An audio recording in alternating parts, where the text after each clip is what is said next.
So let's do the tones to keep ourselves / me in line. Ka mwao chao be kwe ki. Whoa! Now, if I could get more fluent with this tone system and with the romanization, which I'm still not totally, for example, that should be nya. Chat! This was like at least half you.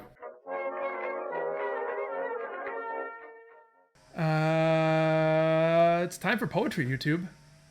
You know, I hope you're into poetry if you've come here, because we are about to make some Conlang poetry.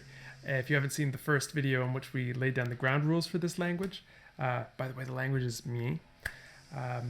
Go check out the first video, and some of the earlier videos in the playlist will probably help too. But if you haven't, and you just like poetry and you want to see someone come up with a way to make up poetry in a language that is just coming into existence right now, well, you're in the right place. So why don't we scoot over into the side webcam. That usually works better. Let me try it again. I didn't manifest the magic. The side webcam. There we go. All right. And here we are. So we have 2 lines so far. And if you haven't seen the rules, I think I should explain them briefly. We just came up with them, and I think they're very cool.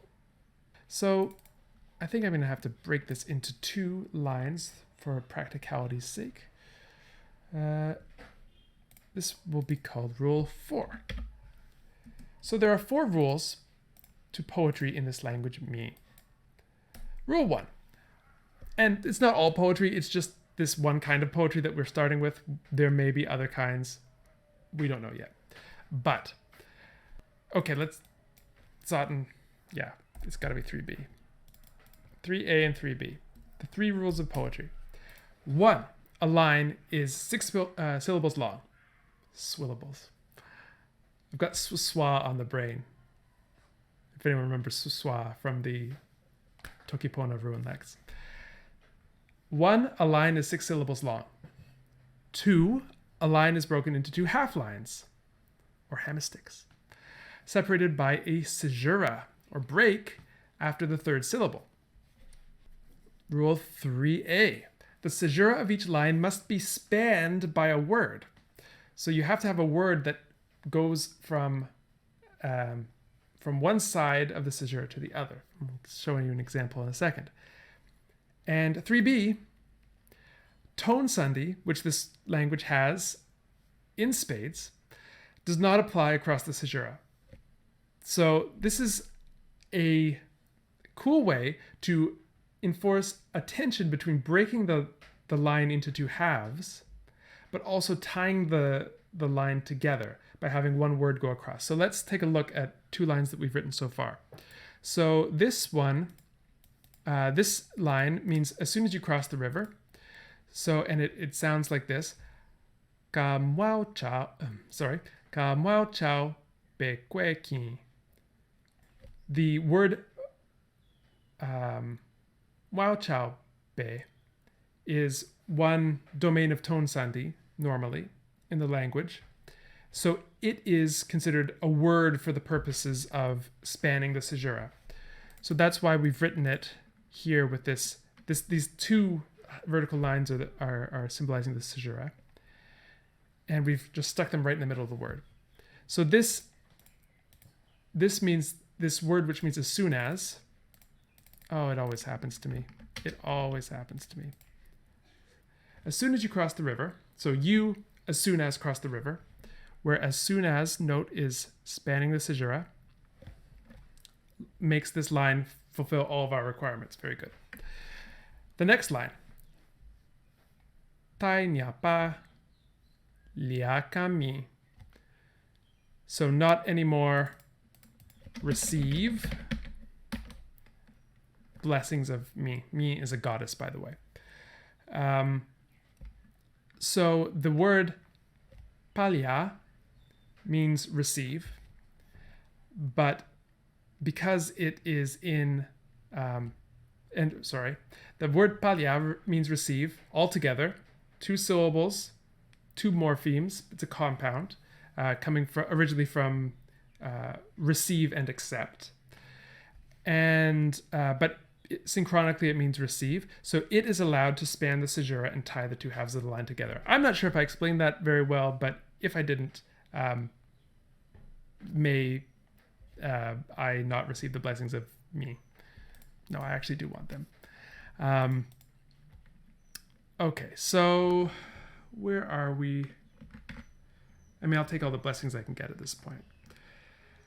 So we need now to take these two lines and put give them some friends. We need this poem to go on. So let's do that. And if any of my jokes are especially terrible today, I really don't have any excuse. It's just how I am. All right. So let's find a way to continue this poem. So these people are pretty upset when people cross the river. Their goddess Me, which the people are themselves the people of Me. The name is of the language is Me, and so presumably the name of the people is also something like Me. This is probably a big deal to them. So maybe this is almost like a curse poem. Crossing the river should definitely be symbolic as well. Maybe there's also a legitimate river, like a physical river that they don't want you to cross, but as soon as you cross the river, you no longer receive the blessings of Me. But maybe there's a twist. Yeah, we need to put in suffer. I think that's... It's just hanging out there and it needs to be put in. Suffer. So, tra. How do we remember that? RC. RCA. All right, so first line, chuffer. Chuffer. Suffer.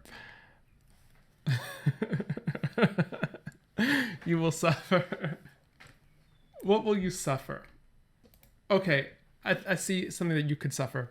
Being devoured. What am I? I'm sorry. I'm losing it. What about you? You'll suffer being eaten by chickens. I don't know why I'm laughing so much. Because we have this great word, pukak, in the proto-language. So, get it together, Colin. I don't know why this is making me laugh so much. Suffer. Now you're getting to see my actual sense of humor. It's a terribly vulnerable moment for me. You will suffer. you will suffer the chickens to devour you. So maybe we could put our pronoun in there again. But I think we should come up with a twist to make this kind of unexpected and not trite.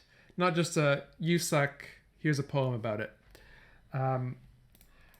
Maybe what happens is that this is actually some sort of really, really roundabout compliment.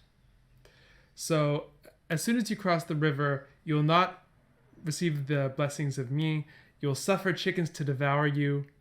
And then at the very end, we get some sort of a turnaround, like some sort of like at the end of a sonnet, how there's things are put in a new light. I feel like that's the direction we should take this poem.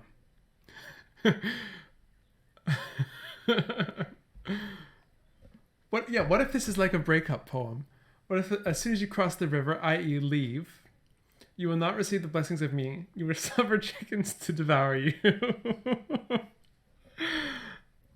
But you will still feel better than I feel that you've left. Maybe it's like one of those kind of deals. I don't know. Or you'll still be lucky. You will still be luckier than I am. You know, it's kind of romantic in a way. You will suffer chickens to devour you. Let's find a way to get this compound in there. Maybe we can make devour into eat devour. So watu. Nice. Oh, this is a low tone, so I'm really having a great deal of difficulty writing these tone marks. Now I wish we had done this in Sasyut, where we have the nice tone letters. Those are so much nicer. Those are so much nicer. All right. So you will suffer chickens to devour you. We need one more syllable in this. Maybe some sort of emphatic final particle thingy. And what would be a good final particle would be something like nya. Nya. Are we keeping this initial cluster there? I don't know. Nya. Nya. Very, very tough one for me. Yeah, I don't know. I don't want to say something that's that hard to pronounce. Maybe want something like te. Like an emphatic. But it can't devour your heart. Yes. All right. Let me do the tones for this one, then we'll go on and we'll make a decision about rhyme. So this is mid, high, low, caesura, high, high, high. So japangwa tukate, japangwa tukate. All right, let's do the twist. Let's do the twist. I want to do something, and I'm going to be shameless here and just steal from classical Chinese. But here's my gloss. Not compare. Sorry. I said I wasn't going to be too shameless, but I have to be a little shameless. We already have our comparison here. So pai que. Yeah, let's make heart end in A. Good, we don't have it. That's fine. Do we have a form that ends in A that we haven't assigned yet? Do we have a form that ends in A that we have not assigned yet? Ba ba da ba. Ba ba da ba. If not, we'll just have to make one. Yeah, we don't. Okay. So what's going to be... All we need is a protoform that ends in A. All right. Let's come up with something for heart from our delightful proto-language. And then I'll load up Lexergy while we're... Okay, chat, there's your assignment. Come up with a protoform. Where do I have the phonotactics? Yeah, there's the phonotactics. I don't know if you remember the minor major syllable structure. Here are our phonotactics. I'm going to load up Lexergy. Lexergy, where are you? It says I have it open in a tab, but all right. And we are going to have to go into our sound changes document. Thank you, Taga. Potet. Let's go all the way to, you can see how the sausage is made here. Not pretty. All right. Be. Great. No, it's so small. Why? Why would you do this to me? I'm always accusing Google Docs of disloyalty. Great. Heart.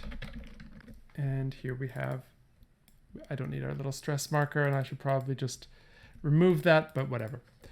Okay. Taikwe, something, something, something. Yay. All right. Not compare. It does not compare to... It does not compare to something like what is suffered. What is suffered by my heart, something like that. Or what is felt by my heart. It could be abun or abun. And that relative marker is definitely going to be something that will fit in the domain of Sandhi. Yeah. Sorry for the dead air there. I'm thinking about it, just exactly how to fit this in. Yeah, we don't want to use suffer again. I agree. Yeah, maybe something like broken heart. I mean, I don't. Maybe something like. Maybe we could use this zhao word, which comes from this super general proto form sidal, which we've called stream, non-navigable river, impassable trail, obstacle. So it's a very semantically broad field, and maybe it just comes to mean something like just something generically negative, like rotten or spoiled or broken. Yeah, I kind of like that idea. And so what was our ZH? Oh, fair enough. No, that's not it. We don't have, so this should be RZ. And what's the tone on that one? Oh, low. Yeah, so we could gloss this as broken, but that would be kind of, that would be putting it into our terms. Zhao is kind of a, oh, it's not retroflex. Unfortunate. I kind of wished it were. Zhao. I guess we'd have no way of making that. Yeah, forget about it. I just misread. Zhao. Okay, so Zhao. Okay. So broken or rotten or spoiled. This kind of thing. But etymologically, it's coming from this blocked, non-navigable obstacle root. So let's do the tones to keep ourselves /me in line. So mid, high. Oh, sorry, this is going to end up being, what was our, mid. It would be high if tone sending were to apply. Mid, low, high. So, taikwea bunjao pe. I wonder if I could say the whole thing. So we've done AABB. Let's see. I'm going to try it. We'll see what happens. So, kamwao, no, already. First two syllable I can do it. Kamwao chao bekwe ki. Tai nyapa liak kami. Japangwa. Pukate. Taikwea. Bunjaupe. Oh, that actually sounded kind of cool. Okay, I officially like this. All right. I'm going to write rule 4. These are arranged in rhyming couplets. Whoa! Now, if I could get more fluent with this tone system and with the romanization, which I'm still not totally, for example, that should be nya. I'm not totally comfortable with, just because we only made it last week, I think. But otherwise, I think this is really cool. Oh, chat! This was like at least half you. So thank you so much. I'm going to scoot into a little break for YouTube. And again, so they can get back to their day. I'm sure they have other things that they need to do. So why don't we, again, scoot back over here. And thank you, YouTube, for joining us. Wow, that was a lot of fun. And I think we came up with something kind of cool. So if you have any poems that you want to write in this form, you have my blessing. Go forth. We have made the first Me breakup song, and I think it's kind of rocking. All right, so we will see you next time.